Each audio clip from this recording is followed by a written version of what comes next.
Hi, ladies and gentlemen. It's your favorite time of week. Time for the BC Poly Hot Stove. Well, it's my favorite time of week, Maclean. I shouldn't comment for other British Columbians. I look forward to it. I wanted to move it up. That's why we're doing this on Thursday instead of Friday, because I just couldn't wait any longer. You also are tired of competing and losing to Jody Vance and George Affleck. And if by competing you mean getting blown out of the water, then yes. Yes. Well, anyways, this is the BC Poly Hot Stove. I'm Jordan Bateman. I'm Vice President Communications for the Independent Contractors and Businesses Association and an Orca writer. Although I do owe you a piece, Mr. K. I apologize for my tardiness. I have it on my list to do tomorrow or Monday.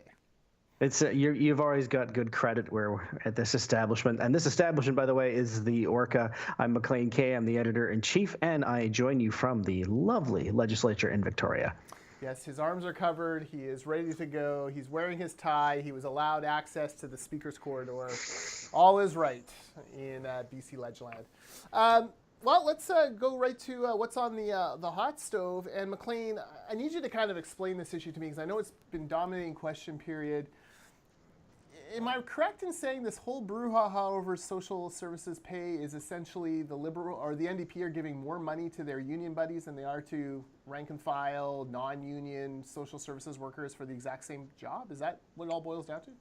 Well, that's not it. Essentially, that is it literally. And that, I mean, you want me to explain the issue, but I don't know that you could explain it any more or better than you just did. Can you explain it without referencing the past 16 years? Well, that is why this issue hasn't gone anywhere and why it has created a couple issues, which we'll get into later in this discussion. But what's happened is that the NDP have decided to raise pay throughout the social services sector, which is a good thing. But have given a substantially bigger pay hike to those who are unionized versus those who are not unionized.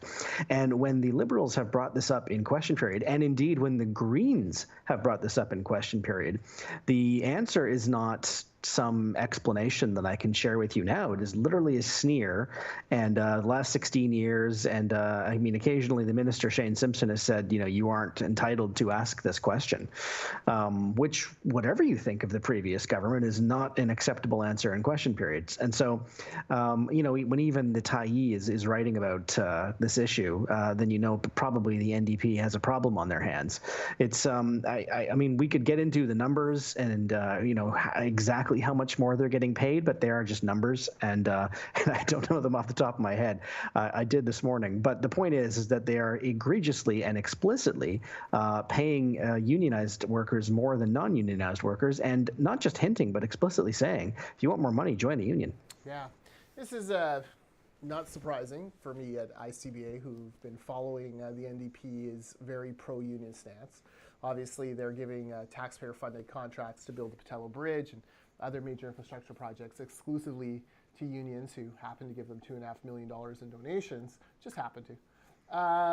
So, we see this in construction, but now to see it so blatant in the public sector is surprising. And my understanding is it's about 14%. Like it's a big difference in pay. It's not just a few shekels that you make up if you don't have to pay your union dues.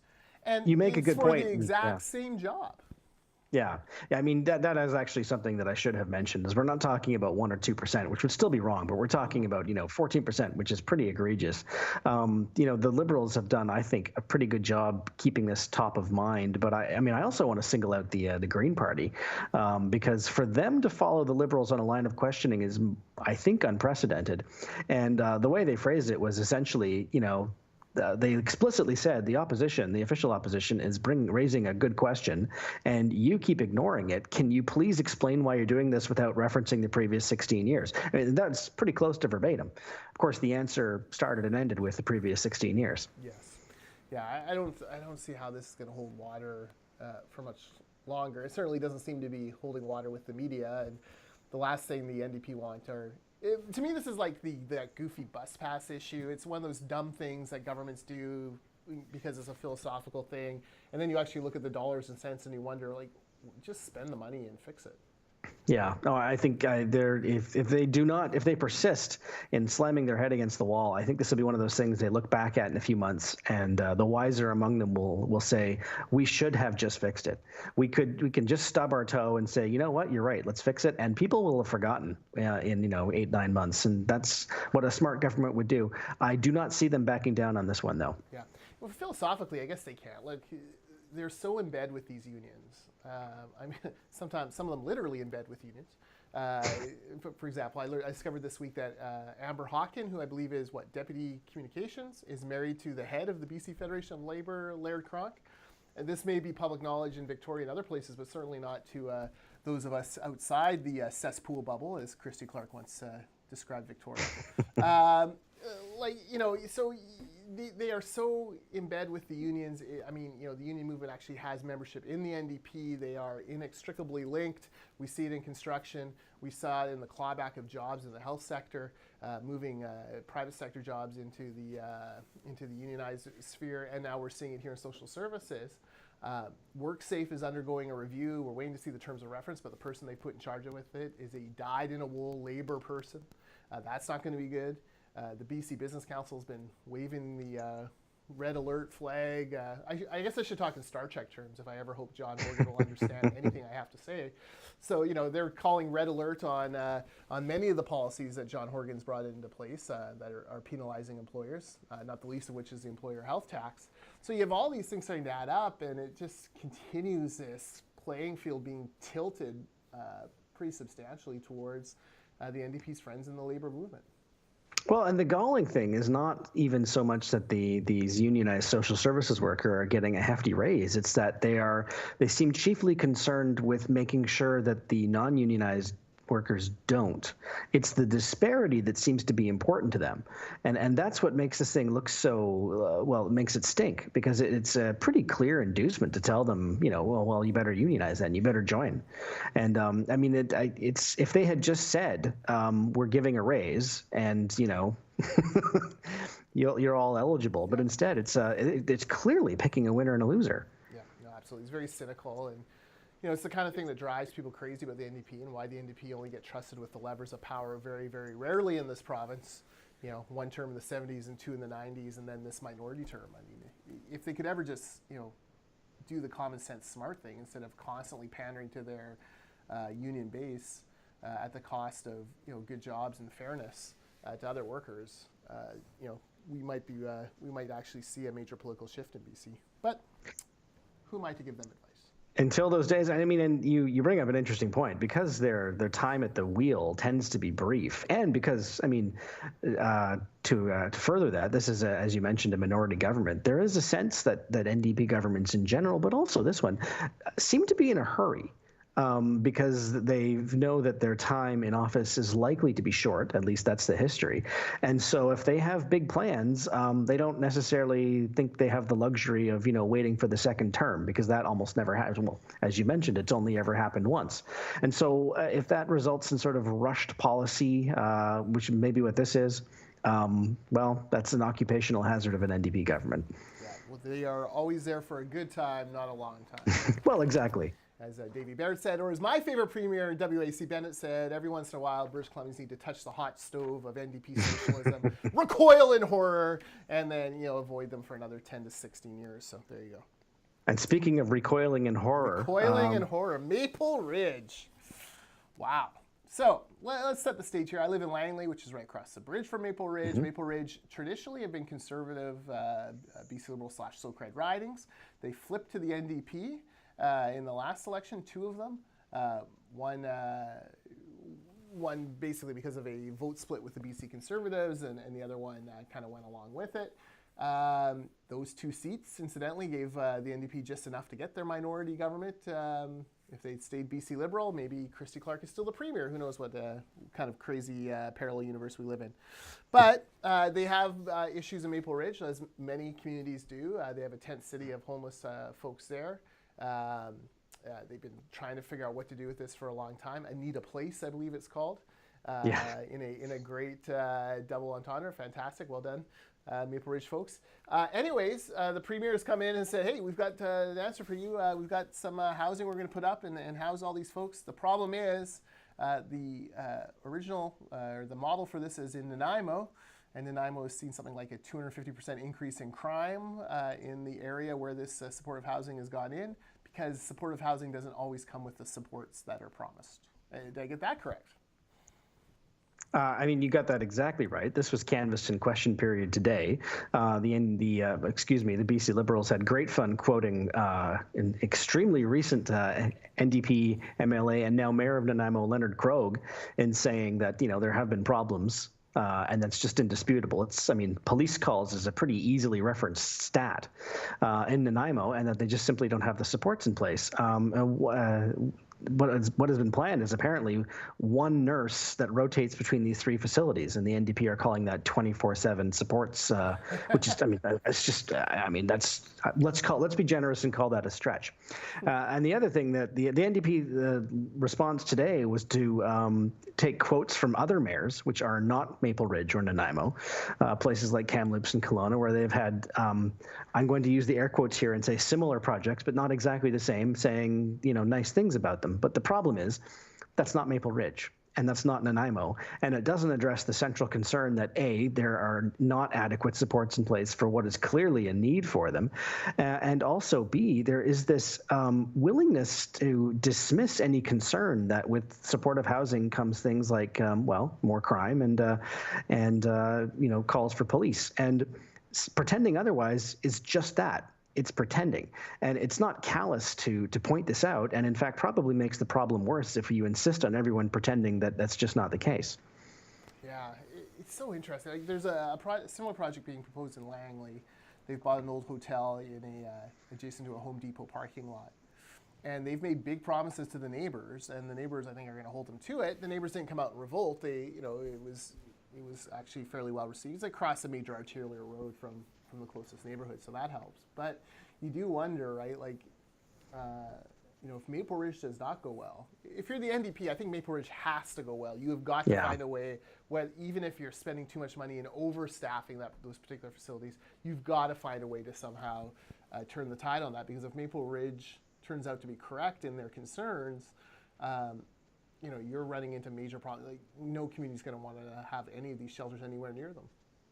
Well, this is exactly right. This didn't happen in British Columbia even, but I thought it's such a good anecdote. It sort of illustrates the problem we have as a society with problems like this. There's a National Post writer named Tristan Hopper. I'm sure you know him, know of him rather, and he tweeted some months ago about his disgust in finding a discarded needle in his own backyard, and he has a young daughter. And he simply said, this made me furious because I'm worried about my daughter's safety, and there seems to be so much more of this recently. That was pretty much it. He was piled on for being insensitive, not caring about the plight of addicts or the homeless, and this kind of polarization of an either-or, where if you even notice the fact that, unfortunately, with these kinds of projects do come more calls for police. I live quite close to one myself, and I can tell you that, yes, we do find things like needles and that in our garbage. It's pretty close to daily. That is not to suggest that I don't think these people need and deserve supports, but pretending that large concentrations of them and that big supportive housing projects can, at the very least, also involve more calls for police and things like crime, it just makes the problems worse, because eventually the neighborhoods will start putting up a fight. And that's exactly what we're seeing in Maple Ridge. Yeah. Selena Robinson has a letter out to Rich Coleman, who I guess is housing critic, and asked about this particular project, claiming that there have been no changes in the number of police calls to Nanaimo. Obviously, that flies in the face of what the mayor of Nanaimo, your old caucus mate, Selena, Leonard Krogh, has to say. Is this thing going to get built? It sounds to me like even today in the Premier's remarks, like he's adamant they're going to build this thing and they're going to show Maple Ridge what for.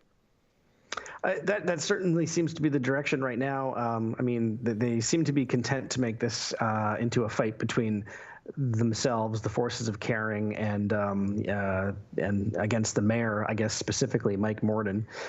He had made what I think even he would characterize as a rhetorical flourish, saying something about the homeless pillaging, which I raping and pillaging. Rape and pillaging. It is, which is an extremely unfortunate choice of words. But what Selena Robinson today did, actually explicitly, was say that that anyone who's opposed to this project is on that side and thinks that all homeless people or mentally ill people rape and pillage. Again, this kind of either or black and white. Pillagers. This kind of either or black and white stuff just isn't helpful. It's, we need to at least admit that with some of these facilities do come more problems with things like crime and drug use. Yep. Meanwhile, if you're Bob Deeth and Lisa Barry, you must just be sweating bullets because these are swing ridings, and you're those are two first-term MLAs who must hold those in order to, number one, get their pension, and number two, to keep the NDP with any chance of forming a majority government next time. The Liberals, they sense it. Like, they are all over this issue, and they are everywhere in Maple Ridge right now. Well, and it must especially jar the NDP to be taking heat this week over social services and social housing. Hoisted on their own petard, as Shakespeare would say. Indeed. All right. Back burner issue, and I had gas prices right now, but I'm going to change it on the fly. Gas prices are still ridiculous, and the premier is still, don't worry, monitoring the situation, so no problems there. But I want to talk about, is it the caribou? Like, what the hell is going on in rural BC? Apparently 1/5 of the population of Chetwynd showed up for a public meeting that was just, it seemed like an opportunity to kick the snot out of the NDP and their plans to protect the caribou. Well, you're exactly right. And this is one of those issues that occasionally we in the southern part of the province don't fully appreciate the ramifications of. But yes, the Caribou Protection Plan has been estimated to cost, I think in Chetwynd's case, 500 jobs, which, you can sneer if you're in Vancouver, but in Chetwynd, 500 jobs. It's a town of only 2,500 people. Exactly. It's pretty well crippling. So, you can roll your eyes at 500 jobs and say, well, that's a single plant. But yes, if the town is 2 plants. And so, there's, was it Canfor saying today that they think an entire mill will have to close and all this kind of thing. And again, it's similar to the social housing thing, where it's this ridiculous polarity where, well, if you bring up the 500 jobs, then you must hate the caribou and wish them off the face of the earth. That is ridiculous. Critiquing a plan which apparently was rushed and with improper consultation, which even Vaughn Palmer seems to agree this is the case, is not the same thing as wishing extinction on the caribou. Yeah, this is the kind of issue where if I had wandered into it, the Taxpayers Federation, I would have gotten a call from Bill Bennett giving me hell over not understanding rural issues because, it is such a foreign thing to someone like me. I live in Langley, which is a suburb of Vancouver. You live in Victoria. We ain't seen a lot of caribou, but we certainly I don't think any of us here have a real handle on how important it is economically, these kind of decisions. And, here the NDP, who should be reaching out to the rural areas, again, if they're looking to strengthen their majority, they need to pick off a couple of these rural seats from the BC Liberals. Instead, they're just falling all over themselves, and they've completely, forgotten the whole piece of, maybe we should actually engage the community in these discussions. Well, and the protecting these caribou has been a preoccupation of government going back to, the BC Liberal government. We have a situation where this one herd, essentially to protect them, they need to fence off the pregnant soon-to-be mothers, but also, and this much more controversially, is they've had to actually kill the predators, the wolves, because if they didn't, the caribou would be wiped out. So, this caribou herd is clinging on very tenuously and has been for a long time. So it is a real issue, but to suggest that the people of Chetwynd have just sort of recently decided that it doesn't matter is just beyond callously unfair. Yeah.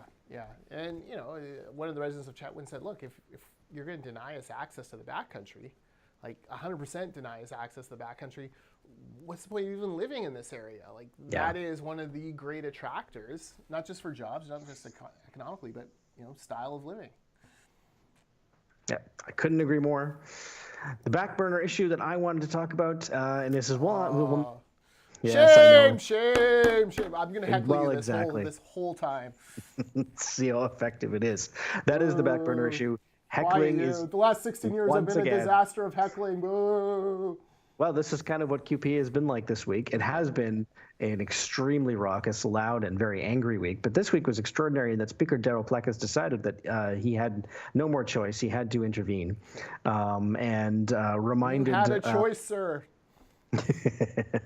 Basically, he said a couple things. He said from now on, he reserves the right to deny follow-up questions if he feels the original answer was not listened to or in any way interrupted. Ordinarily, a person who stands up in question period to ask a question gets 2 follow-up questions or has the right to ask 2 follow-up questions. The speaker essentially said he reserves the right to say, no, that's enough. That is so ridiculous, by the way. Well, it's one of those things that's technically in the standing orders, but I mean, simply has not been practiced. The other thing that was interesting is he reminded them of explicitly reminded them of standing orders 19 and 20, which sounds very innocuous, but those are the standing orders that give him the authority to remove and suspend from the House MLAs and by force if necessary.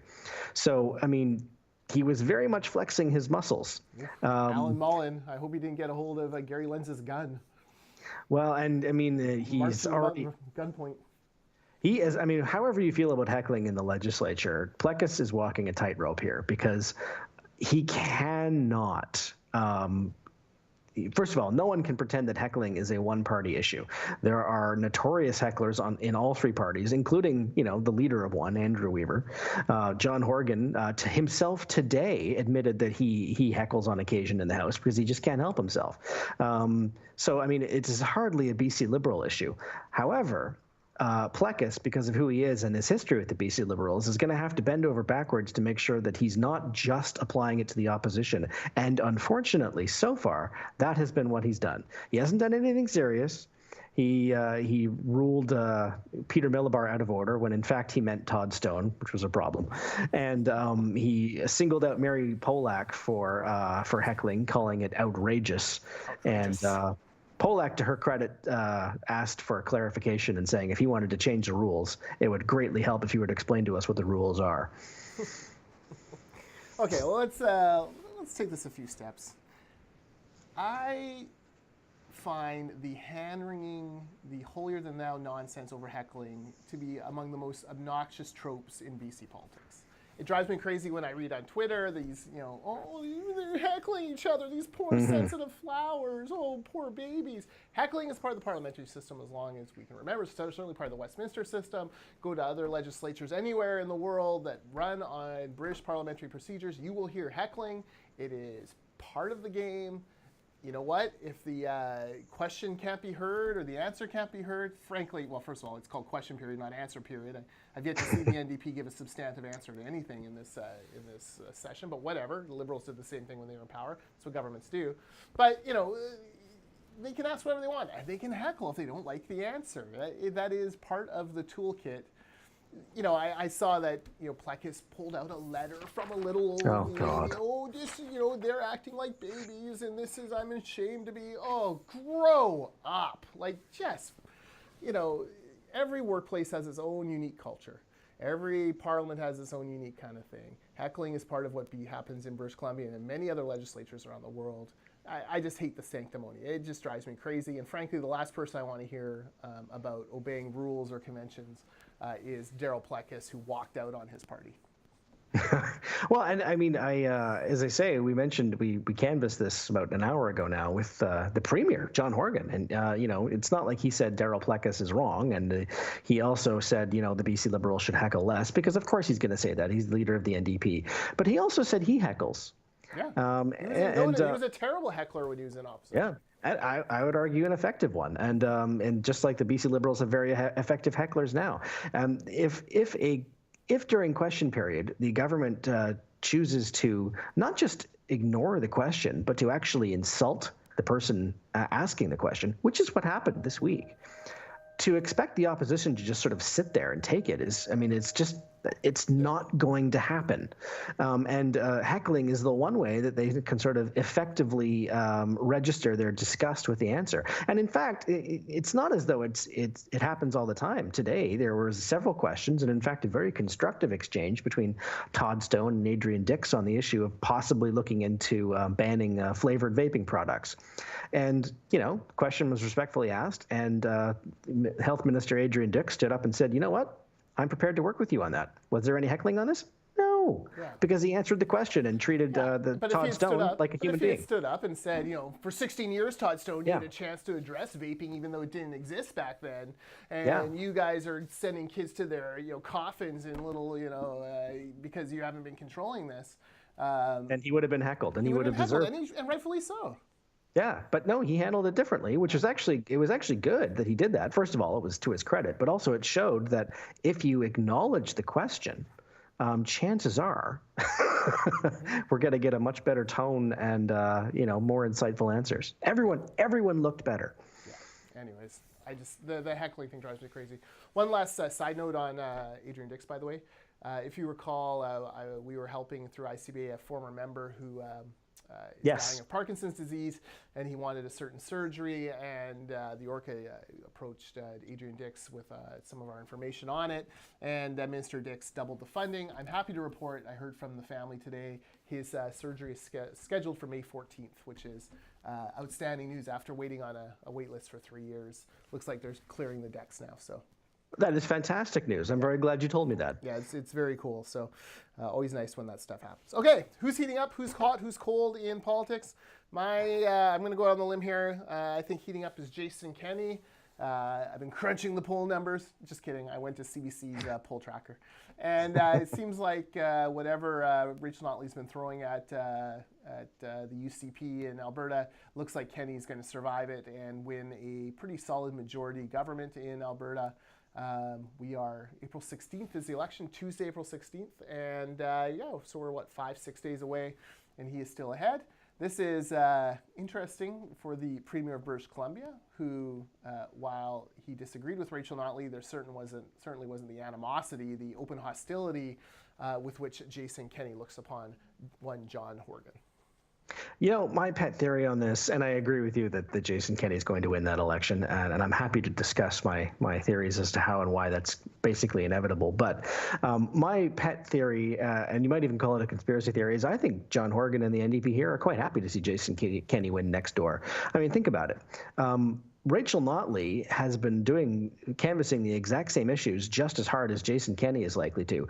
What made the news this week? Jason Kenney's threat to turn off the taps to BC. That was Rachel Notley's legislation. So, I mean, this is hardly a huge departure.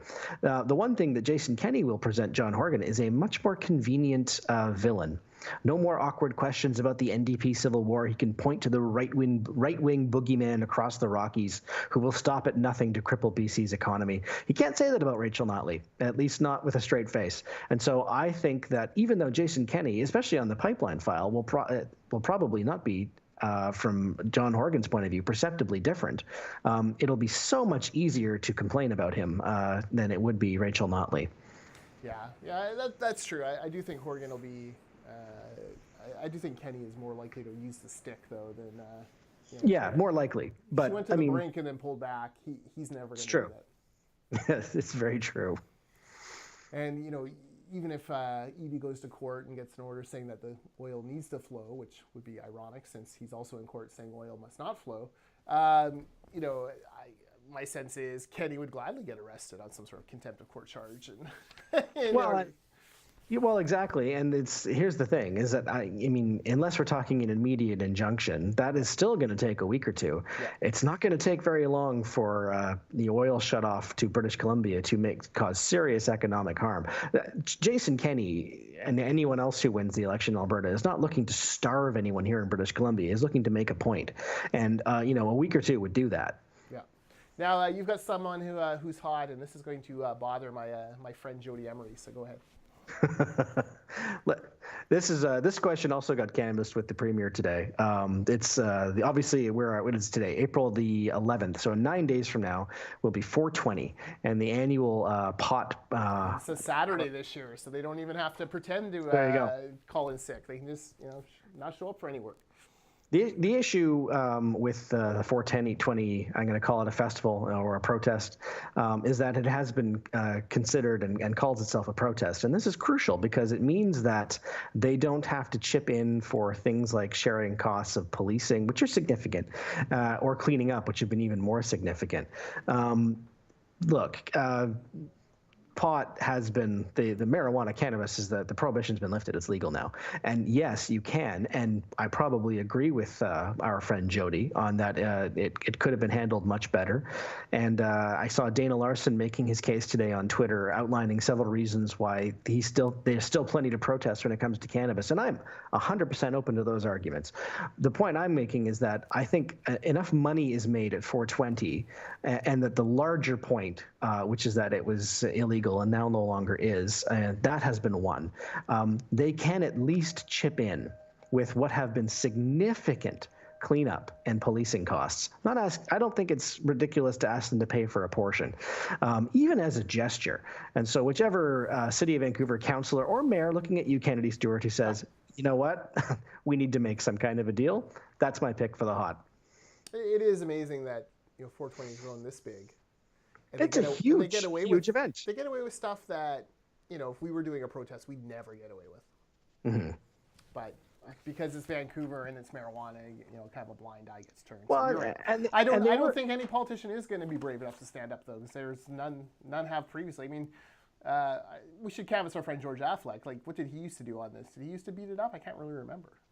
Well, here's the thing. I mean, like, they were protesting the fact that it was illegal. So, I mean, there was a leg to stand on. And I mean, whatever you think of cannabis, I mean, there was a clear thing they were protesting. Now, if they're protesting, it's going to be sort of, arcane policy differences. Yeah, no, absolutely. All right, cold. I have one, David Eby. So, David Eby has a big press conference. He's all bent out of shape about some stuff because he's gotten the latest Peter German report. And by God, there is not a single federal cop, federal RCMP officer, not one, working the money laundering file in British Columbia. He's shocked. He has the vapors. He has German come out and do a little press conference. For frick's sake, a week ago he was meeting with Bill Blair, the federal minister in charge of that. It never came up. He never occurred to him to even ask. One little problem, once he started digging into it a little bit, there certainly were people in Victoria who knew, including his caucus mate, one Michael Farnworth, QC, just down the, I don't know if he's QC, the Sol Gen, just down the front bench from David Eby. He certainly knew that there were no dedicated police resources to this, federal resources. Is David Eby, has he just lost the plot? This is not the kind, it's a mighty sloppy misdetail by the Attorney General of the province of British Columbia. Well, it's that, but it's also that the RCMP disputes that characterization. They say that, yes, they are understaffed. There's no disputing that. However, there are, they said, 20 active federal investigations in BC right now, 5 of which involve money laundering. So, I mean, it's true they don't have a specific officer investigating just money laundering. That is for the simple reason that very, very few criminals, individuals, or organizations launder money and launder money alone. It is almost always tied up with some, wider illicit activity. And so there are very few cases that involve money laundering and that exclusively. And so, yes, it is true to say that there are no officers in British Columbia whose sole task is to look at money laundering and nothing else. It is not true to say there are no investigations in British Columbia that involve money laundering. And so apparently he didn't he apparently let the RCMP know that he was going forward with this report, but he did not even include their objection to the way he was characterizing it. It's a bit like saying, if your kid goes to a small high school and you find out that there's no biology teachers, and you think that's outrageous. Biology is important. My kid needs to know this stuff. And then you find out, well, yes, they're teaching biology, but the biology teacher also teaches chem and physics and something else. So yes, it's true that they don't have a dedicated biology teacher because it wouldn't make any sense. So yes, it's true that they don't have a dedicated biology teacher because it wouldn't make any sense. So yes, it's true that they don't have a dedicated biology teacher because it wouldn't make any sense. So yes, it's true that they don't have a dedicated biology teacher because it wouldn't make any sense. So yes, it's true that they don't have a dedicated biology teacher because it wouldn't make any sense. So that is not a perfect analogy, but according to the RCMP at least, it is a gross oversimplification to suggest there are no officers working on money laundering, and simply inaccurate to say there are no active investigations. Well, let me tell you, I've heard through the grapevine in the law enforcement community, and obviously everyone knows a cop. There are many cops who live in Langley. That perhaps Mr. Eby is not being briefed very regularly by the RCMP at this point, that there's a lot of consternation, not just over his previous life in which he made basically his political name by beating up on cops and attacking them at every turn, but then also there's some questions about his handling the organized crime file over these past 2 years. And that perhaps the RCMP are no longer briefing him because perhaps the RCMP no longer really trust him, and so they are working through Minister Farnworth instead. So that is just the rumor. It could be false, and if it is, well, apologize, Mr. Attorney General. Please feel free to hand over your calendars with all your different RCMP briefings listed on them. But that is kind of the word that is out amongst the law enforcement community. At the very least, there does appear to be a disconnect, and that is concerning. I mean, even if you grant that Eby is 100% correct, well, then that means the RCMP are lying. And so we have, no matter what, we have a pretty serious problem. And I for one, do not think the RCMP lie in public statements as a matter of course. Yeah. Well, and I see that now. It looks like the NDP may be switching gears and moving towards public inquiry. Some NDP MLAs are starting to use the public inquiry now hashtag. First of all, side note, why the hell is Brad West always being interviewed on this? What the hell does the mayor of Port Coquitlam have to do with anything on the organized crime file? It's such lazy media source gathering. Like, go out there and find real sources. Like, the mayor of Port Coquitlam knows nothing about this file. He just happens to spout off about it on Twitter, and then he gets on the media. Anyways, and Brad West is doing a good job in many other ways in Port Coquitlam, but why he's being consulted as an expert? Is Port Coquitlam rife with organized crime? Or if they somehow expunged it? No. He's on someone's Rolodex as someone who will return calls on the file. Yeah, it's silly. CKNW, do better. Come on. Anyways, that's one point. But look, I think that this, I think we've talked about it 1,000 times. Like, David Eby just loves to have press conferences on this stuff and doesn't seem to love arresting people on it. By the way, on the civil forfeiture stuff, and I know this is being shepherded by Farnworth through the House, and it ties into this because one of Eby's complaints was, all the RCMP do is refer files to civil forfeiture. The NDP are really strengthening that particular piece of legislation. They want to do a lot more civil forfeiture, much to the chagrin of the Civil Liberties Union and other former friends of David Eby before he became an MLA. It's always more complicated in government. Yes, true words have never been spoken. All right, what else is cold? Oh, well, we briefly touched on this, but there's no one person in particular, but I wanted to touch on NDP solidarity. There are, as you know, and you will need no reminding, there are but two NDP governments in this province, in this country. This Alberta and BC. Well, as we were discussing earlier, you're probably about to have that reduced by 50%. But today, in fact, an hour and a half ago, a lot of the questions directed at the Premier were about the Alberta election, and he very cautiously and skillfully dodged offering any comment on it. But offered asked if he had been supportive of his fellow NDP Premier. He said, and I quote, "Politics is not a team sport," which is. Yeah, asked later to clarify because, there was a few sort of widened eyeballs, how come you're not rooting? That was the question. How come you're not rooting for Notley? And he said, I never said I'm not rooting for Rachel. I said I am not commenting on the election. Hey, it wouldn't... Does Sheila Malcolmson know that when he welcomed her to the team, he doesn't consider politics to be a team sport? Well, and it's funny, in the same question, he was saying, he would work with whoever wins the election there, as he's going to have to, by saying, well, he just had Brian Pallister here, and we discussed many issues, even though we're on very different teams. This isn't the same answer. So, it's look, this isn't news that the personal relations between he and Rachel Notley have been strained for some time. She disputed the characterization of... friends. She said they're not friends. So, This isn't new, but I mean, if you're the NDP, and you seem to be a bit of a low ebb federally, I don't think it's controversial to say that. And I mean, aside from being the official opposition in Ontario, they're not doing very well. Across the country, this is here's the big beachhead, and Alberta is the surprise win, and so not pulling out all the stops, and to the best of my knowledge, not even sending campaigners and staff on loan to Notley to help at least try and win re-election. It's surprising for a party that is usually so unified. This stands out. Yeah, no, it's bizarre, and it's very soon he will be the last NDP premier, and hopefully the last one for a long, long time. I can say that I'm not a member of the Independent Press Gallery. All right, Maclean, before we go, you got to talk about the Rex Murphy piece. Oh man, no one can write like Rex Murphy. My God, I've read that thing twice, and it's just a work of art. It really is. I highly encourage you to go onto theorca.ca and read it. I mean, here's the thing with Rex Murphy. You don't have to agree with him. You can vehemently disagree with him and still marvel at how he writes. It's beautiful. It's florid. I think I texted you last night saying, man, you got to see this. It's so good. And the only downside is that trying to write something yourself after reading Rex Murphy, I know Rex Murphy. Rex Murphy is a friend of mine. I, sir, am no Rex Murphy. Oh, I'm going through that myself right now, where just everything feels completely inadequate.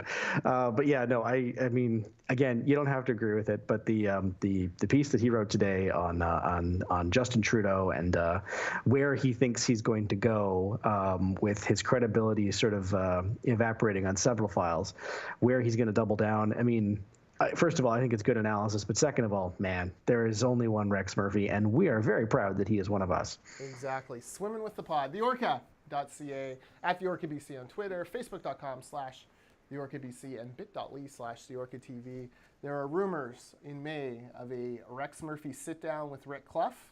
If that happens, I will be begging them to make it a long-form interview. Rick, no 10-minute time limits with Rex Murphy. You go as long as Rex wants to talk. That's what I say. I could not agree more. The Rick Clough Extendamix. Yes, please. Let's definitely do that. All right, theorca.ca. Thanks again for watching or listening to The Hot Stove, and we will talk to you next week. Till then.